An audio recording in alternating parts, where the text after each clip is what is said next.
My name is Lorne Richter. I've been president since 2019 and have enjoyed every moment of the process. But I'd like to reflect back to over 75 years that I've been involved with Beth Jacob.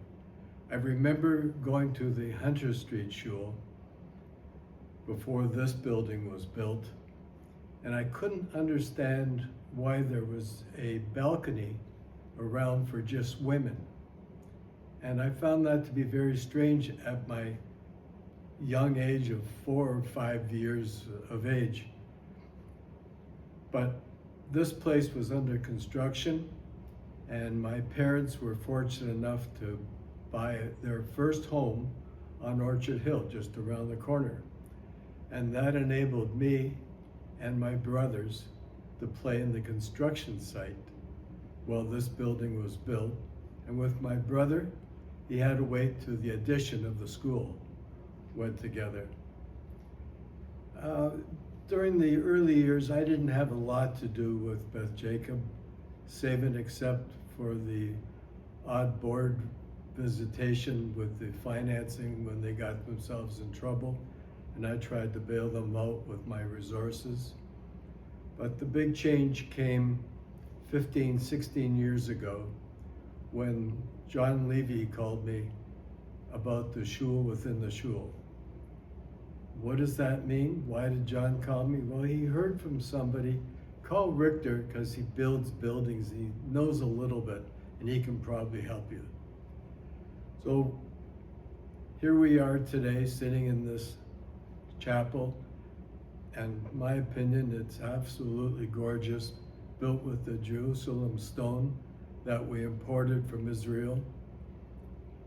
John pretty well did the fundraising, and I pretty well did the construction lead, save and except for the wall behind me that John wanted it red, and I didn't want it to be red, but I had to give in to him, and that was fine.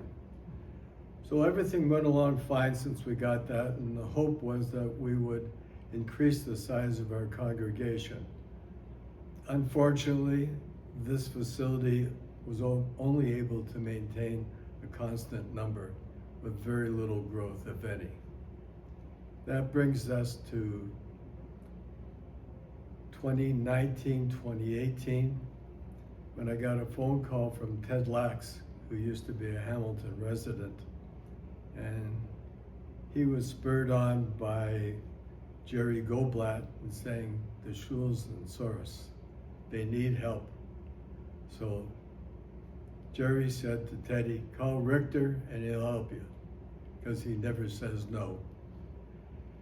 So we started on the campaign. What do? We had big debt. We had no air conditioning. We had a roof that leaked.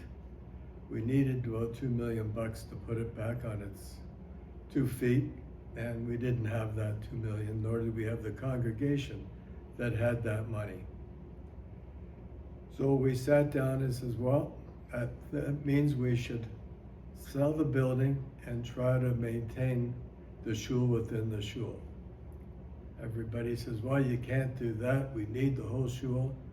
And everybody's got their hands in their pocket, but didn't take their hands out of their pocket. So we were successful in getting enough money to put this together.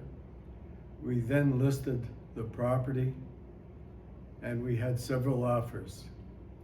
Fortunately, we had one that was substantially more, and that enabled us to rent back about 7,000 square feet. We now use that space for our 200 and some odd congregants that we have.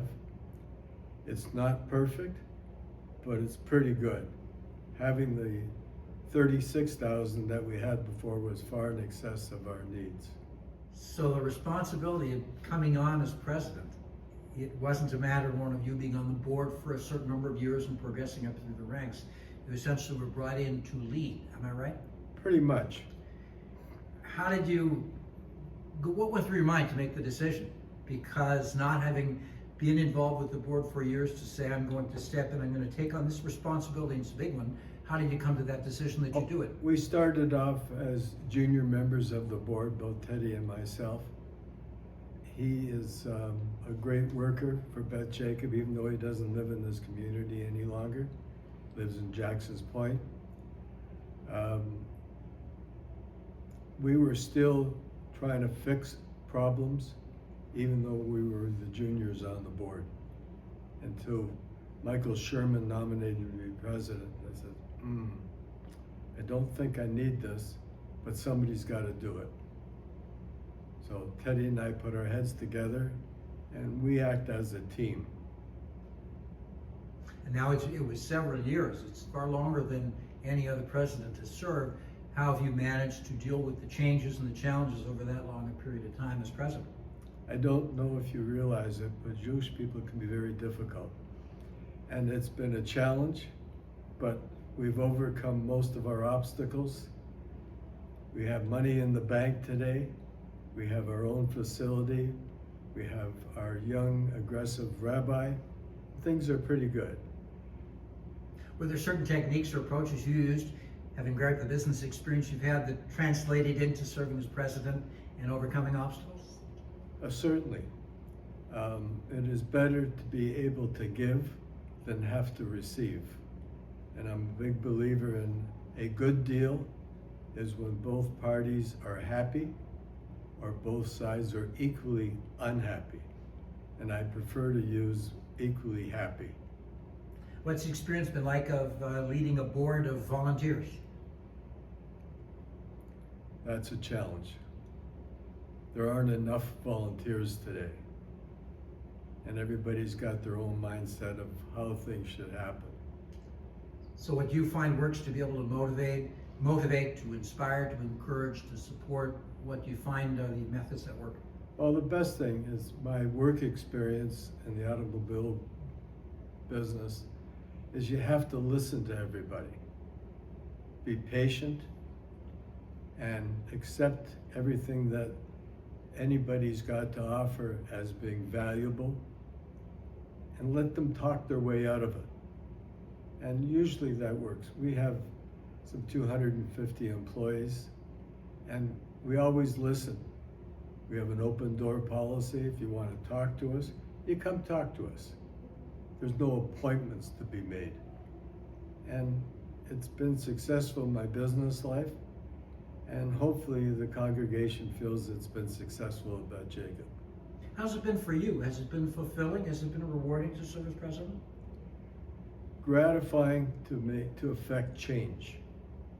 Is it gratifying to be president? Some days not. But for the most part, when you can look back and see the changes that were made, and the fact that Beth Jacob now has money in the bank and a slight growth in congregants, it's a pretty rewarding feeling. Back at the time of the decision to list the building, there were other options that were being considered, other ways to try and get us out of the predicament. How did you explore those and arrive at the conclusion that the right approach was to sell the building? Well, we looked to see what other smaller facilities were available in the marketplace. The dollars that we were being offered at the time were not sufficient to buy anything other than what we had. We had some conversations with a stair-step approach with the temple, and that put the congregation in an uproar.